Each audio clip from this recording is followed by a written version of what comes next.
Imagine the sun releasing a massive surge of energy, directly striking the Earth and wiping out global internet connectivity for exactly 24 hours. The irony of this threat is that the internet was specifically engineered to withstand a doomsday scenario.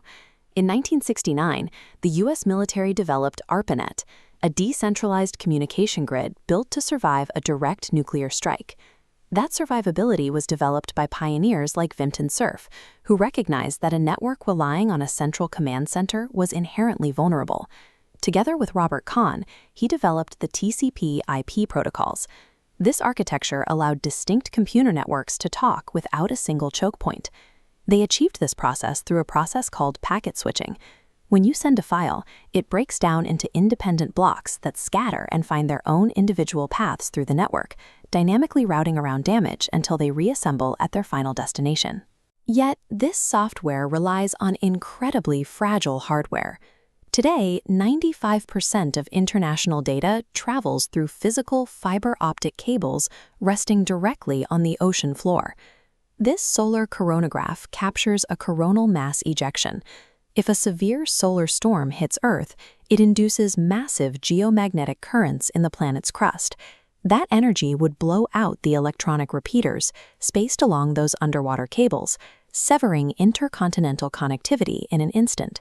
Humanity's most resilient survival tool has evolved into a physical infrastructure with massive, hidden vulnerabilities. If those cables fail at 12 a.m. UTC, a global countdown begins. In the first hour, the silence is immediate. Every cloud-based communication platform, email server, and messaging app goes dark. Behind the screens, the Internet's core routing protocols collapse. The Border Gateway Protocol, which directs traffic, and the Domain Name System, which translates websites into IP addresses, dissolve.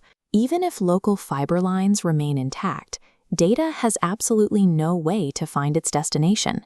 The impact immediately hits the sky. Air traffic control relies heavily on real-time weather and secure IP data.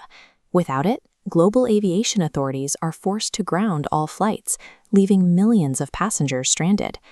On the ground, local commerce stops. Point-of-sale systems at gas stations and grocery stores freeze.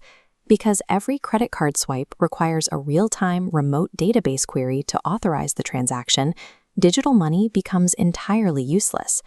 Within just 4 hours, the sudden loss of basic routing protocols paralyzes both international travel and local trade. Society rapidly defaults to a cash-only baseline. As the blackout stretches into hour 5, industrial logistics break down. Without electronic data interchange to automatically track inventory and shipments, automated warehouses and global freight forwarding operations come to a standstill. Modern manufacturing relies on just-in-time delivery, meaning factories only keep exactly what they need for that day's production. The sudden halt in communication causes immediate, cascading material shortages across localized supply chains. By hour 8, the damage reaches the global financial sector. Stock markets like the NYSE and NASDAQ cannot open. High-frequency trading algorithms, which execute millions of orders a second, are completely suspended. International banking suffers a similar fate. The SWIFT network, which handles secure financial messaging between institutions, goes offline, halting all global clearing and settlement operations. By hour 12, the inability to verify digital ledgers completely halts the flow of capital. The global economy is effectively put on pause. At hour 13, critical national infrastructure begins to strain. While water and power grids often rely on closed, localized control systems to stay running, they have increasingly integrated internet-connected sensors. Without them, automated load balancing across regional power grids steadily degrades. In hospitals, the crisis is immediate. Doctors lose access to cloud-hosted electronic health records. Staff are forced into a chaotic reversion to paper files, dangerously slowing patient care and emergency triage. Advanced medical technologies shut down. Telemedicine networks drop, and remote robotic surgeries are forcefully disconnected. Beyond the physical infrastructure, the psychological toll is severe.